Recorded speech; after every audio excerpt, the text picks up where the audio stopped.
오늘은 사도행전 말씀을 통해서 우리가 하나님의 말씀을 함께 나누도록 하겠습니다.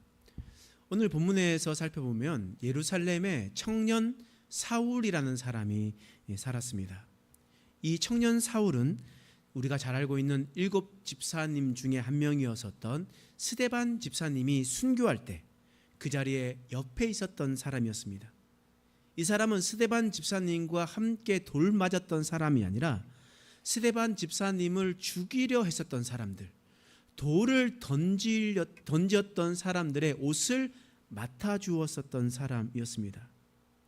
그래서 이 사울은 스데반 집사님이 죽는 것이 당연하다라고 여겼던 그러한 사람이었습니다.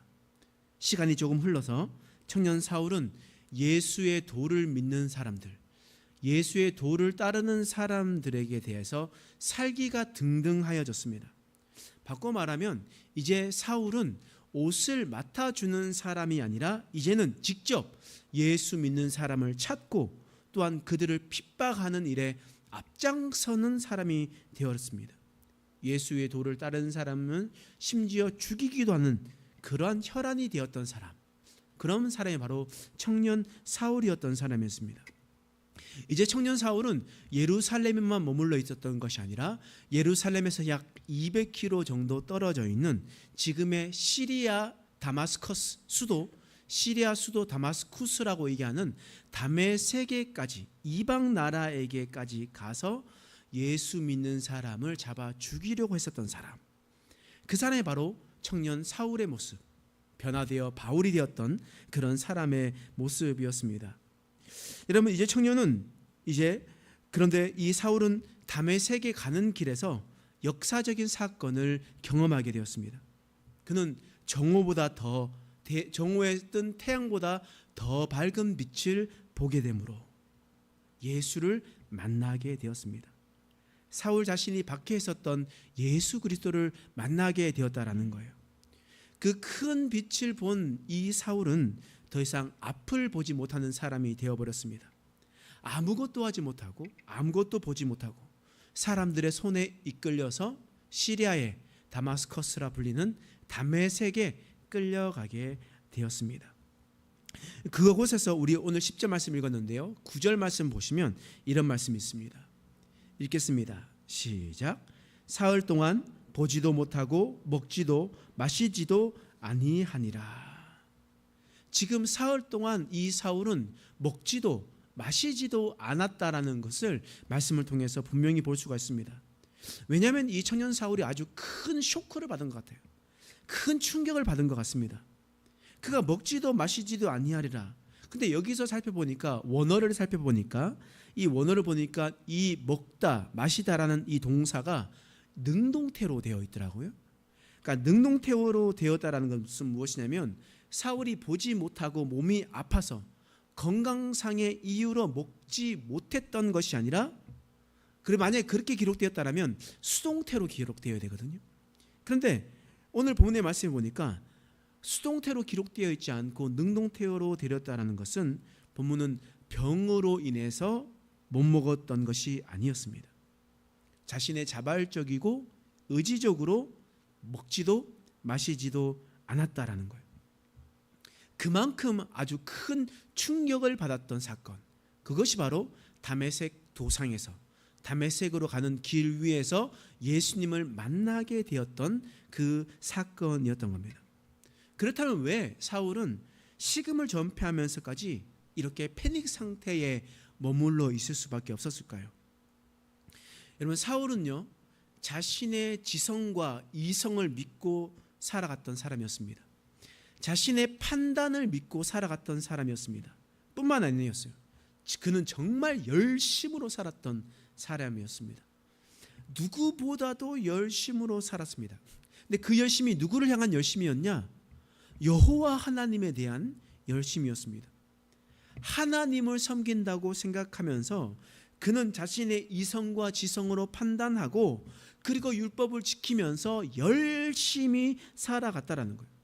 그렇기 때문에 사울은 하나님이 위한 열심으로 예루살렘 교회를 핍박하고 잔멸하려고 했었습니다.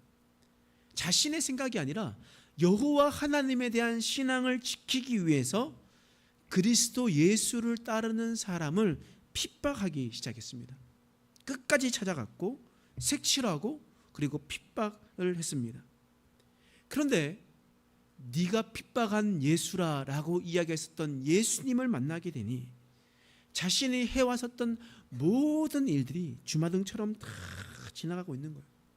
먹지도 마시지도 않고 내가 어떤 인생을 살았나, 내가 왜 이렇게 살아왔나 라고 그렇게 생각하며 사흘 동안 있었던 것이었습니다. 여러분, 사울은 원래 행동하는 모습을 가지고 있었던 사람이었습니다. 다시 말하면 그는 가만히 앉아서 있을 수 있는 기질이 아니었다라는 거예요. 여러분, 그가 1차, 2차, 3차 전도 여행에 이르기까지 그는 가만히 있지 않고 자신의 열심으로 최선을 다해서 하나님의 복음을 증거했었던 사람, 바로 그 사람입니다. 그런데 그가 가만히 있어서 먹지도 마시지 않고 사흘 동안 자신의 삶을 돌아보았습니다. 자신의 행동을 돌아보았던 것이었습니다. 그리고 그는 자신의 열정으로 살았던 그 사람이 이제는 순간 예수님을 만나니 그의 삶이 변화되었습니다. 어떻게 변화되었는가? 하는 예수님께서 시내로 들어가라. 내가 행할 것을 내가 이룰 자가 있다. 이렇게 이야기를 말씀하셨습니다. 성령께서 말씀하셨어요. 그럼 이게 무슨 말이냐? 사울은 지금까지 자신의 열정으로 움직였던 사람이었습니다.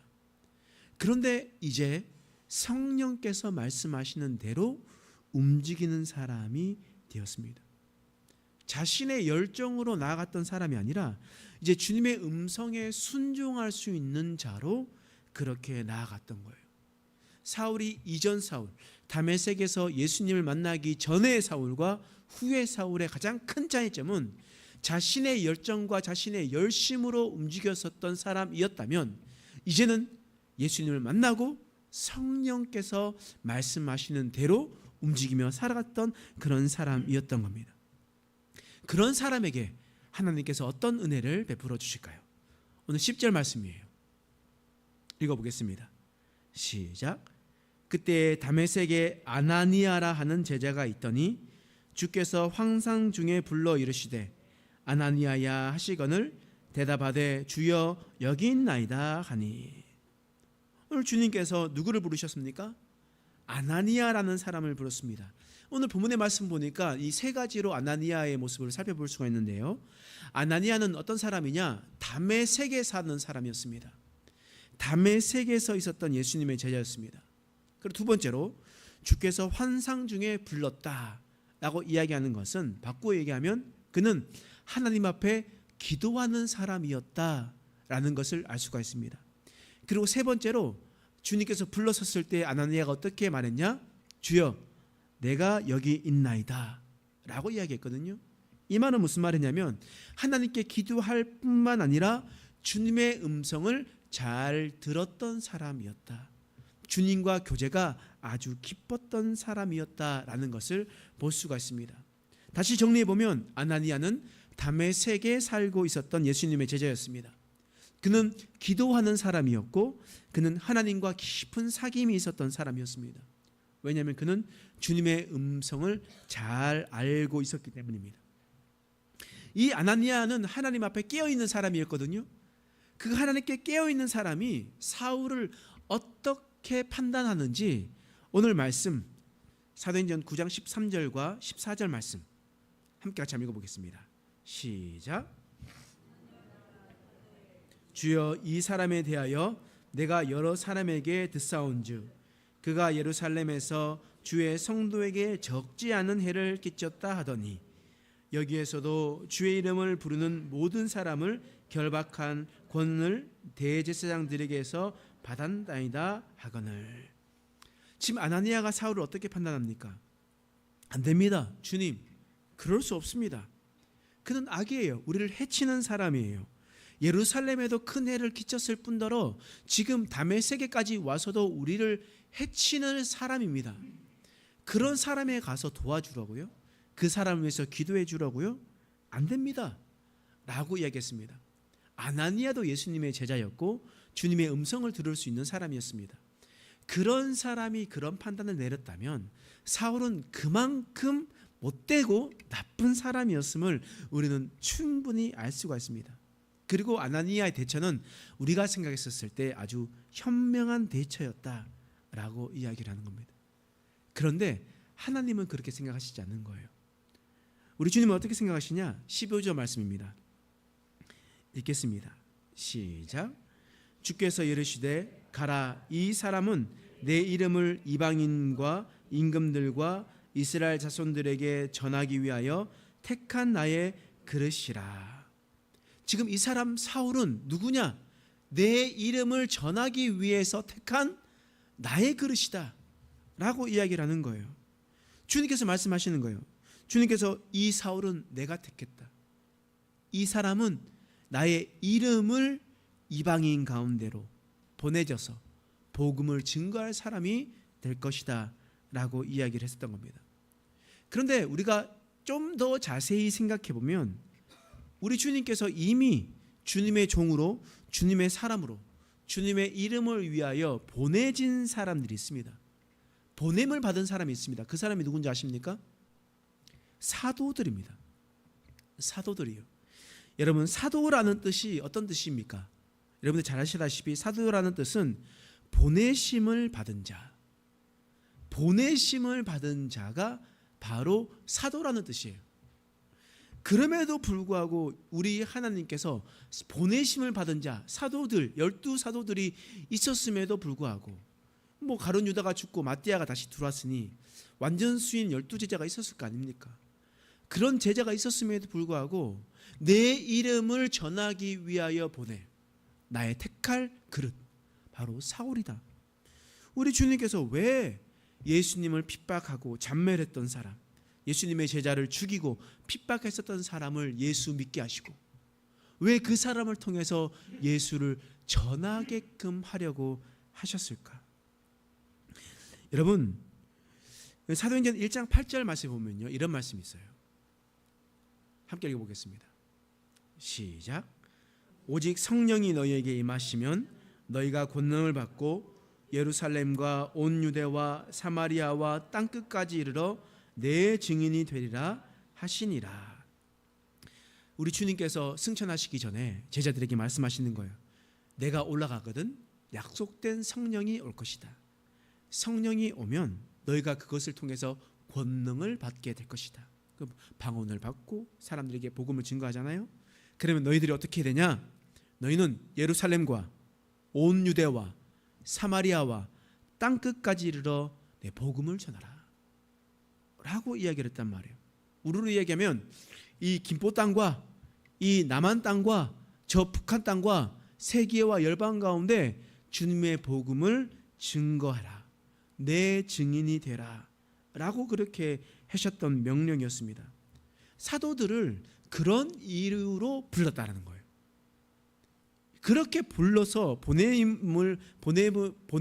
위해서 그렇게 불렀다라는 거예요. 그런데 사도행전 1장부터 9장까지 있는 말씀을 우리가 자세히 한번 살펴보면 사도들은 대부분 예루살렘에만 머물러 있었습니다.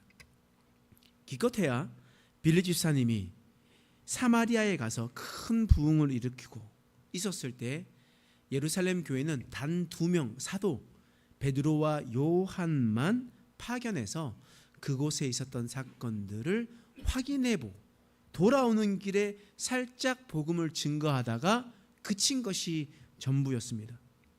본문은 주님께서 명령을 하셨지만 수년이 지났지만 사도들은 그냥 이스라엘의 경계에만 머물러 있었다라는 거예요.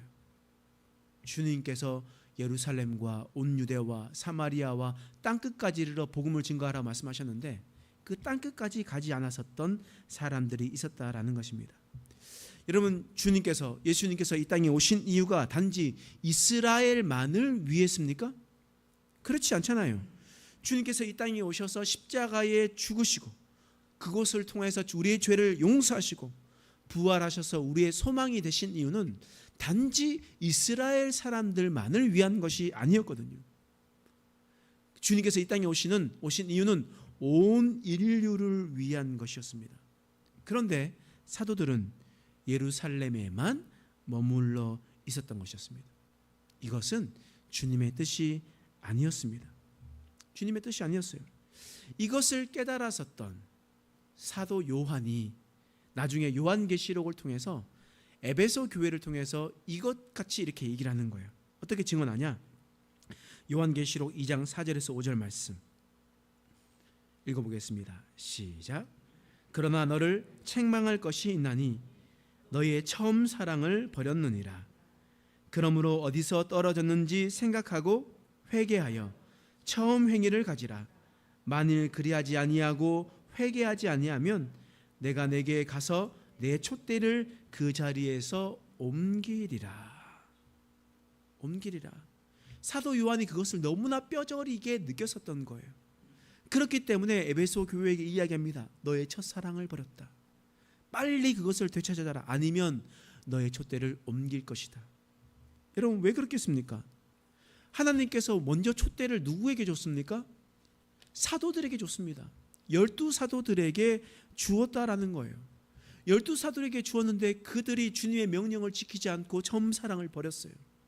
예루살렘에만 머물러 있었습니다. 그러니 주님께서 어떻게 하세요? 주님께서 그 촛대를 옮기셔서 누구에게로? 바울에게로, 사울이라 하는 바울에게로 옮겨지게 되었다라는 것입니다. 우리가 사도행전 1장부터 쭉 읽어보면 8장까지는 바로 사도들의 내용들이 나옵니다. 그러나 9장부터 시작해서 나오는 내용들은 이제 사도들의 내용이 없다는 거예요. 왜냐하면 촛대가 옮겨졌기 때문입니다. 이방인을 위한 사다로, 나의 택할 그릇으로 이제 사도 바울이 주축이 되어서 하나님의 포커스가 12사도들에게 집중되어 있는 것이 아니라 옮겨져서 바울에게 옮겨지었던 겁니다. 이것이 비단 신약시대에만 나타나는 것이 아닙니다. 구약시대도 마찬가지예요. 여러분 사사시대를 한번 생각해 보세요. 사사시대는 사사들이 통치하는 시대였습니다. 그곳에서 엘리라는 사람이 있었습니다. 엘리라는 사람이 사사로 세워졌는데 그는 자신의 배만 불렸던 사람이었습니다. 심지어 그의 아들 홈리와 비느하스도 똑같이 하나님의 명령을 지키지 않고 살아갔던 사람이었습니다. 하나님께서 어떤 선택을 하시겠습니까? 촛대를 옮기셨습니다. 누구에게로요? 사무에게로 올리겠습니다. 엘리에게서 이제 이스라엘의 등불을 사무엘로 옮겨지게 되는 일들을 경험하게 되었습니다. 왕정시대도 마찬가지입니다. 이 왕정시대란 왕들이 통치하는 시대를 의미합니다. 여러분 왕들이 태워진 시대에 처음으로 세워진 왕 이름이 누굽니까? 사울이라는 왕입니다. 사울이라는 왕은 하나님 앞에 처음에는 너무나 겸손한 왕이었어요. 너무나 하나님이 보시기에 합한 사람이었고 사람들 보기에도 좋은 왕이었습니다. 그러나 그가 처음 사랑을 잃어버렸던 거예요. 하나님에 대한 처음 사랑을 잃어버리고 교만해졌습니다. 하나님보다 자신의 체면을 더 중요하게 생각했습니다. 하나님을 기만했어요. 하나님에 대한 경외함이 전혀 없었습니다. 여러분 어떻게 하겠습니까? 하나님께서 촛대를 옮기시는 거예요. 누구에게로요? 다윗에게로요. 하나님을 끝까지 경외하는 다윗에게로 그 촛대를 옮겨지게 되었던 겁니다. 이처럼 하나님의 사도들이 그 사명을 잘 감당하지 못하고 살아갈 때 하나님께서 주신 사명 곧 하나님의 주신 처음 사랑을 잊어버리며 살아갈 때 하나님은 그 처음 그 촛대를 옮기시며 사울이라고 하는 바울에게로 옮겨셨음을 오늘 말씀을 통해서 분명히 볼 수가 있는 겁니다. 여러분 오늘 본문의 말씀은 하나님께서 청년 사울을 부르시는 장면이었습니다. 원래 이 청년 사울은 자신의 힘과 자신의 노력과 자신의 열정으로 율법에 대한 열심으로 자신의 노력으로 살았던 그런 사람이었습니다. 그런데 그가 예수님을 만나니 그는 이제 자신의 더 이상 열정으로 살아가는 것이 아니라 바로 성령의 음성에 따라 주님께서 명령하신 것에 따라 움직이는 사람이 되었습니다. 그래서 주님께서 그 촛대를 옮기시지 않고 그에게 주님께서 맡길 사명, 택할 그릇으로 하나님께서 주셨습니다. 그런데 우리가 다시 한번 생각해 보면 하나님께서 사도라는 사람을 이미 보내셨는데 하나님께서 택할 나의 그릇으로 바울을 세우신 이유는 바로 사도들이 처음 사랑을 잊어버렸기 때문이었습니다. 그래서 하나님께서 사도들을 에서 벗어나서 사도 바울을 세우셔서 이방인의 사도로 세워주셨습니다. 여러분, 이것이 비단 구약시대와 신약시대의 문제이겠습니까? 여러분, 지금에 살고 있는 이 시대도 마찬가지입니다. 여러분, 우리나라 조선을 한번 생각해 보십시오. 이 나라 조선은요, 이 한국은 복음의 황무지였던 그런 곳이었습니다. 너무나 못 살던 그런 곳이었습니다. 그런데 이 조선 땅에 하나님의 복음이 선포되었습니다. 못 먹고 못 사는 땅에 주님께서 주님의 은혜의 단비를 베풀어 주셨던 거예요. 1907년 유례 없는 평양 대부흥 운동이 일어났습니다. 그것은 회개 기도 운동이었습니다. 자신이 복음 앞에 똑바로 서지 못하고 떳떳이 살아가지 못하고 있음을 고백하는 그런 회개의 복음 운동이었습니다. 그런데 하나님께서 그 놀라운 복음의 운동을 통해서, 그 낮아짐의 운동을 통해서 주님께서 이 땅에 은혜를 베풀어 주셨습니다. 이 땅에 있었던 일제치하에서 해방시켜 주시고 6.25를 통해서 있었던 모든 환란에서 벗어나게 하시고 60년대 70년대 어머니들이 그 새벽에 무릎을 꿇으면서 기도하셨던 그 기도로 말미암아 하나님께서 우리를 유례 없이 이 대한민국을 발전시켜 주시고 세계 유일무이하게 하나님께서 놀라운 은혜를 이 땅 가운데 베풀어 주셨습니다. 하나님께서 이런 은혜를 베풀어 주셨는데, 그런데 우리 교회는 처음 사랑을 잊어버렸습니다. 예루살렘과 온 유대와 사마리아와 땅끝까지 이르러 복음을 증거하라라고 이야기를 했는데, 주님께서 선교의 명령을 하셨는데 그 선교를 하지 않고 자신의 것만 챙기려 하다가 이기적인 교회가 되어버렸습니다. 자신만 생각을 하다 보니까 물질적인 것만 탐하는 교회가 되어버렸습니다. 그런 교회가 되어버렸습니다. 그러면 하나님께서 어떻게 하시겠습니까? 그 촛대를 옮겨버리실 겁니다. 그 촛대를 옮겨버리실 거예요. 여러분, 이런 위기 가운데 우리는 서 있습니다. 우리가 다시 한 번 더 회개의 기도와 주님 앞에 나가는 기도가 없다면, 우리의 삶을 돌이키지 않고 살아간다면 주님께서는 반드시 우리의 촛대를 옮기실 겁니다. 우리가 지금 우리 행복한 교회가 하나님의 말씀에 따라서 하나님의 음성만 선포되고 사람의 목소리가 울려 퍼지는 교회가 아니라 하나님의 음성만 울려 퍼지는 교회가 되도록 기도하면서 지금 2년을 우리가 지키며 있었습니다. 여러분, 그랬었을 때 우리가 우리 목소리를 내고 싶지만 우리가 꾹 참고 하나님의 음성이 선포될 수 있는 것을 기대하며 있었을 때에 하나님께서 놀라운 은혜를 지금까지 베풀어 주셨습니다. 여러분, 우리가 이것을 잊어버리고 처음 사랑을 잊어버리고 내 목소리를 내고 있으면 나중에 우리 교회도 어떻게 될지 모릅니다. 하나님께서 어떻게 잔을 옮기실지 모릅니다. 그러나 지금까지는 하나님께서 우리 교회를 잘 세워주고 계십니다. 은혜를 베풀어 주십니다. 그때 우리가 바로 서 있어야 됩니다. 여러분, 지금 여러분들에게 속삭이는 사탄의 속삭임에서 벗어나는 자들이 되시길 소망합니다. 교회는 섭섭마귀가 아주 힘을 발휘하거든요. 어떤 일이 있었을 때 섭섭하거나 이렇게 있었을 때 여러분, 그 섭섭한 사탄의 마음을 벗어내시고 하나님의 마음을 품어나가는 저와 여러분 되시길 간절히 소망합니다. 그래서 우리가 그 처음 사랑을 지키고 끝까지 주님의 은혜에 나가서 교회가 교회되고 예배가 예배되는 놀라운 은혜를 경험하는 저와 여러분 되시길 간절히 소망합니다. 기도하겠습니다. 하나님, 우리 인생 가운데 하나님의 놀라우신 은혜를 경험하게 하여 주시옵소서. 사울은 자신의 열정으로 살았던 사람이었습니다. 그러나 주님을 만나고 난 뒤 그는 성령에 의해 이끌리는 자가 되었습니다. 하나님께서 처음 사도를 세우셨습니다. 그러나 그들이 처음 사랑을 잊어버리니 하나님께서 사도 바울을 세워주셨습니다. 주님께서 택한 나의 그릇으로, 이방인에게 나의 이름을 전할 그릇으로 세워주셨다 말씀하셨습니다. 하나님, 우리가 살아갈 때 처음 사랑을 잃어버리지 않았는지를 생각하게 하여 주시옵소서. 혹여나 우리가 우리의 열정과 열심으로 하나 살아가며 그것이 바로 예수님을 핍박하는 일이 아니었는지 살아가게 하여 주옵소서.